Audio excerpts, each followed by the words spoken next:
আজ থেকে 150 বছর আগে বাংলা প্রবাদ কেমন দেখতে ছিল দেখুন।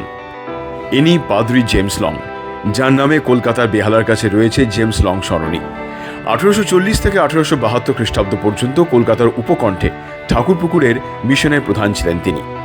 1868 সালে প্রকাশিত প্রবাদমালা নামের বইয়ের মাধ্যমে সেই সময়ের বাঙালির মুখে মুখে প্রচলিত প্রায় 2000 প্রবাদ তিনি সংগ্রহ করে রাখেন।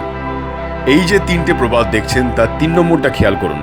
জামাতা দশম গ্রহ, মানে জামাতা জামাই এত দূরের একজন সম্পর্কের যে সে নবমও নয়, সৌরজগতের দশম গ্রহ, যা হয়তো নেই অস্তিত্বে। এইবার যে প্রবাদগুলো দেখছেন তার বানান খেয়াল করুন। লুন, জোড়া, শেয়ানে। শুধু বানান নয়, শব্দের ব্যবহার। আসলে সেই সময় বাংলা নয়, বাঙ্গালা নামে একটা ভাষা ছিল। আসলে বাংলা ভাষাকে তখন বাঙ্গালা বলা হতো। তার শব্দের ব্যবহার, বাক্যের গঠন, তার ভাব প্রকাশ একেবারে আলাদা ছিল।